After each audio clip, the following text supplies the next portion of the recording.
بسم اللہ الرحمن الرحیم۔ حضرت عمر کا مرتبہ اور مقام یہ ہے کہ نبی کریم علیہ السلام نے فرمایا کہ جبریل امین 950 سال میرے عمر کی شان بیان کریں تو عمر کی شان ختم نہیں ہوتی۔ 950 سال اگر حضرت جبریل بھی بیان کریں تو یہ مقام ہے سیدنا فاروق اعظم کا۔ نبی کریم صلی اللہ تعالی علیہ وسلم نے فرمایا کہ میں نے خواب دیکھا ہے، کچھ لوگوں کو میں نے قمیضیں پہنے ہوئے دیکھا، کچھ کی قمیضیں ناف تک تھیں، کچھ کی پیٹ تک تھیں اور کچھ کی گھٹنوں تک تھیں۔ عمر میں نے تمہیں بھی دیکھا ہے، تمہاری قمیض تو پیروں سے ٹکرا رہی تھی۔ تو حضرت عمر کہنے لگے حضور خواب کوئی دیکھتا ہے، تعبیر کوئی بتاتا ہے، پر یہاں کمال یہ ہے کہ خواب بھی آپ نے بتایا ہے، تعبیر بھی آپ ہی بتائیں گے۔ حضور پھر بتا دیں اس خواب کی تعبیر کیا ہے؟ تو حضور نے فرمایا تعبیر یہ ہے کہ کسی کا دین ناف تک، کسی کا گھٹنوں تک، کسی کا پیٹ تک، اور عمر تو سارا ہی دین میں لپٹا ہوا ہے، تو سارا ہی دیندار ہے، سارا ہی۔ حضرت عمر فاروق رضی اللہ تعالیٰ عنہ آئیڈیل ہیں، ایک ہیرو ہیں۔ حضرت عمر فاروق کی زندگی میں جو چیز آپ کو بہت زیادہ ملے گی نا وہ یہ ہے کہ آپ نے جتنا کڑا احتساب محاسبہ باہر والوں کا کیا ہے نا، اس سے زیادہ بڑھ کے اپنا اور اپنے گھر والوں کا کیا ہے۔ تو حضرت عمر کے بیٹا گزر رہا تھا تو حضرت ابو موسیٰ اشعری کہتے ہیں میں نے صفائی کی تو 1 دینار نکلا، تو میں نے وہ 1 دینار نا حضرت عمر کے بیٹے کو دے دیا۔ میں نے کہا لو بیٹا اپنے چچا کی طرف سے تحفہ۔ تو گھر جا کے انہوں نے حضرت عمر کو بتایا کہ چچا نے پیسے دیے ہیں، چھوٹے بچے تھے۔ حضرت عمر نے حضرت ابو موسیٰ اشعری کو بلا لیا اور بلا کے فرمانے لگے میں تو تمہیں اپنا دوست جانتا تھا اور تو نے میری اولاد کو ہی دنیا دار بنانا شروع کر دیا، میرے بچوں کو ہی تم نے دنیا دار پیسوں پہ لگانا شروع کر دیا، میں تو تمہیں یار سمجھتا تھا۔ فرمایا تمہیں چاہیے تھا میرے بیٹے کو نصیحت کرتے کہ بیٹا پیسوں سے رب راضی نہیں ہوتا، اس کی رضا والے کام کیے جائیں تو رب راضی ہوتا ہے۔ اور فرمایا تمہیں کوئی اور گھر نہیں ملا تھا تباہ کرنے کے لیے، میرا ہی گھر ملا تھا، اٹھاؤ اپنا دینار اور خبردار آج کے بعد میرے بچوں کے ساتھ یہ والی نیکی نہ کرنا۔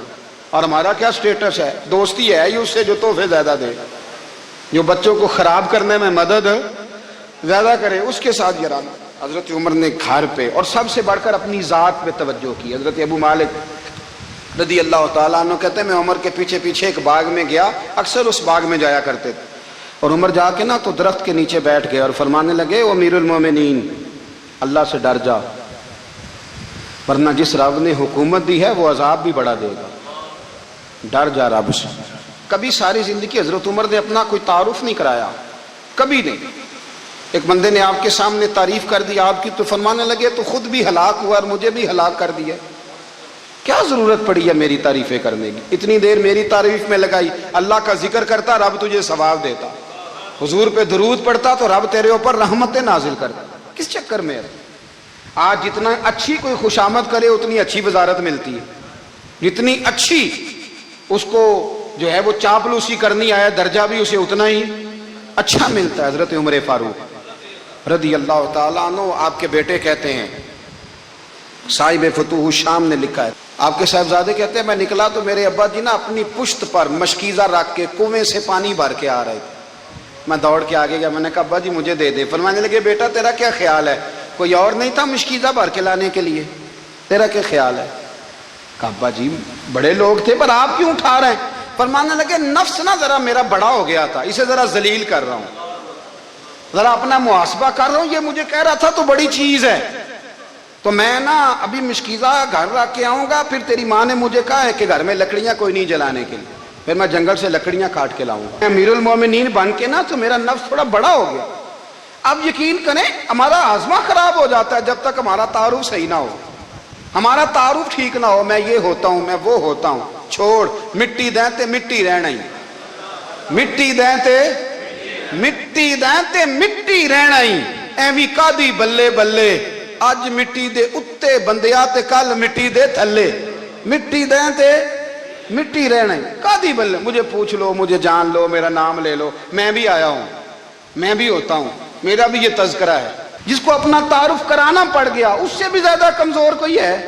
فوٹو میں دکھاتا پھرتا ہے فلانے کے ساتھ فوٹو فلانے، تو کمزور بندے یہ کام کر. حضرت عمر فاروق اللہ اکبر، حضرت عمر جیسا بندہ 24 لاکھ مربع میل کا حکمران، اور شاہ روم کو خط لکھ کے کہتا ہے میں منت نہیں کرتا میں حکم دیتا ہوں. اتنا تگڑا بندہ. جنگ قادسیہ کے لیے حضرت سعد بن ابی وقاص کو بھیجا، فتوح شام پڑھ کے دیکھیں. حضرت عمر بڑے پریشان ہیں، اتنے دن ہو گئے کوئی رپورٹ ہی نہیں آئی. اب تو موبائل ہے نا، ایک منٹ کی رپورٹ لیں آپ، بلکہ آپ ایک منٹ کی فوٹو لیں، آپ رپورٹ تو دور رہ گئی.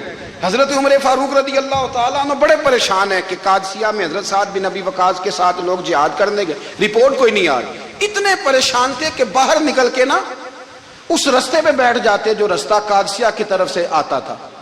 جو بھی آتا جاتا پوچھتے جنگ کے کیا حالات ہیں. ادھر جب اللہ نے فتح دے دی نا تو حضرت سعد بن ابی وقاص رضی اللہ تعالیٰ عنہ نے ایک قاصد کو خط دے کے بھیجا. کہنے لگے عمر کے پاس جاؤ، انہیں اطلاع دو کہ الحمدللہ اللہ نے اسلام کو فتح عطا کر دی.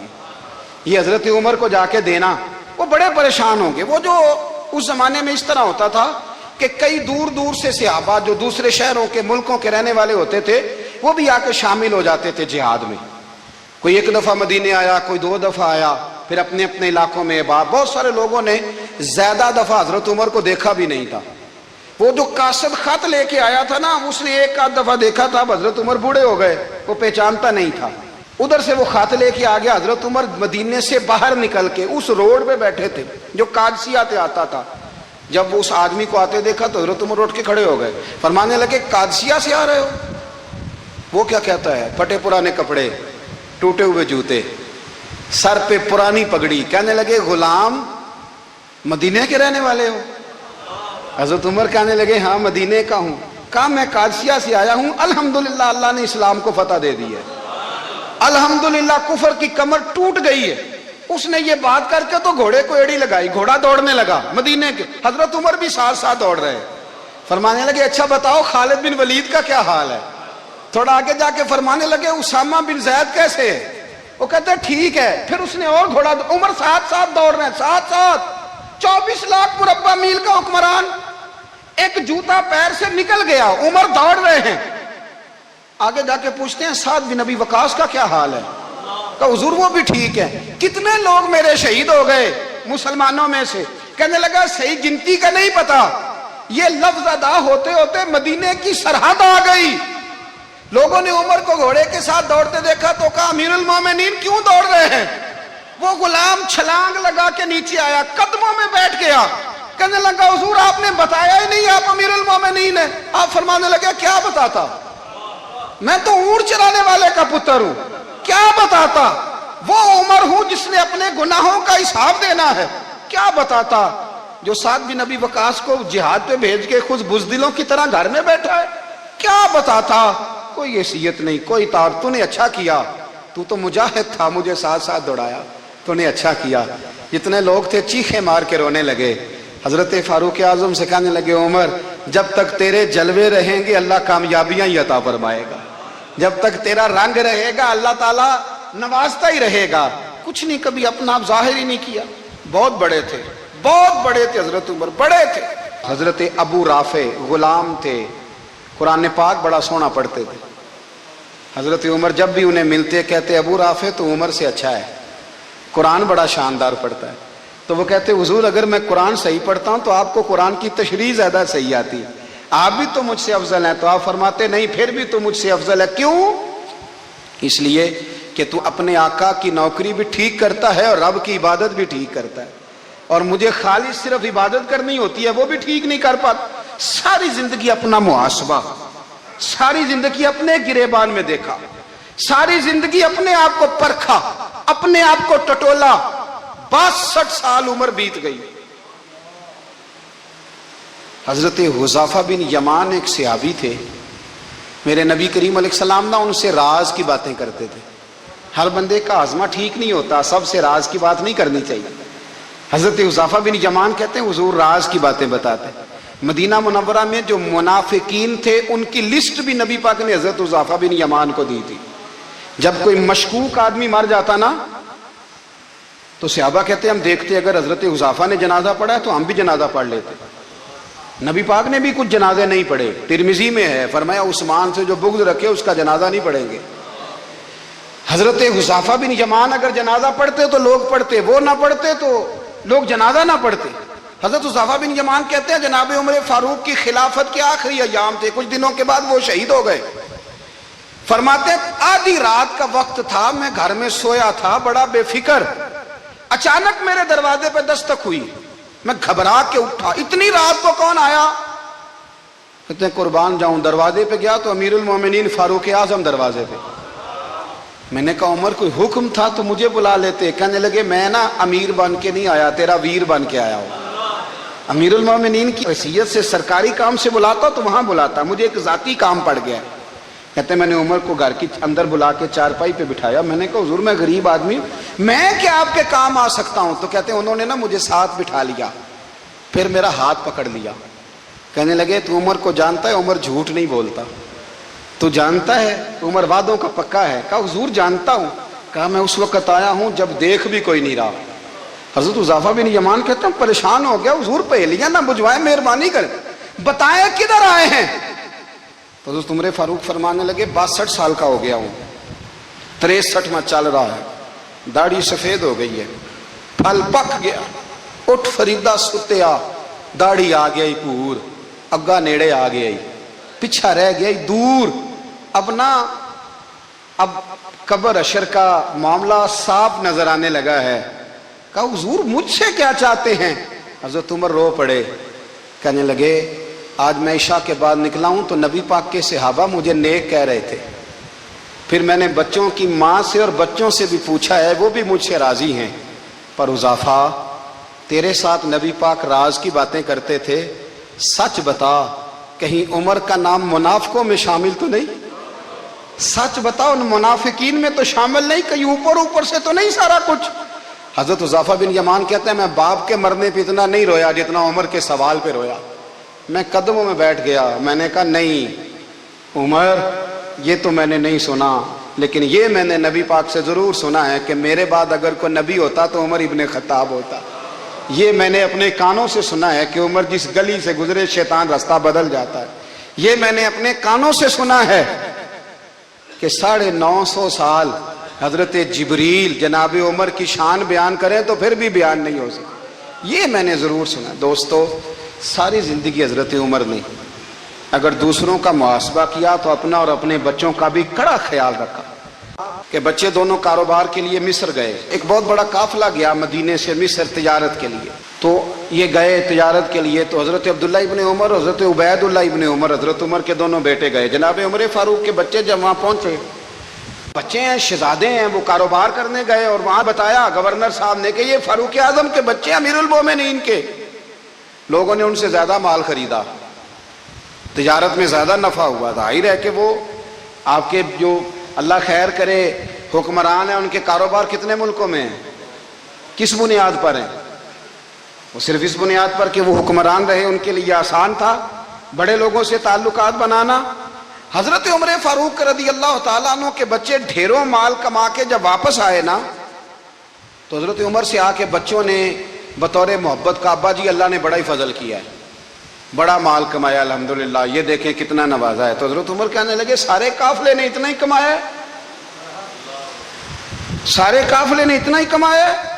کہ حضور نہیں، سارے قافلے نے اتنا نہیں کمایا، سب کو اتنا نہیں ملا، وہ تو وہاں گورنر صاحب نے لوگوں کو تعارف کرایا تھا کہ یہ عمر کے بچے ہیں، تو لوگوں نے پھر ہم سے بڑا ہی خریدا۔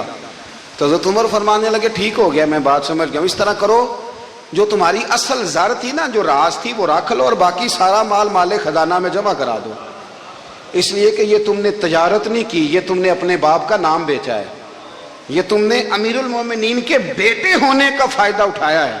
فرمایا یہ تمہارا نہیں حق، یہ مسلمانوں کا ہے، اس لیے کہ یہ مال تم نے محنت سے نہیں کمایا، یہ باپ کی کرسی کا فائدہ اٹھایا ہے۔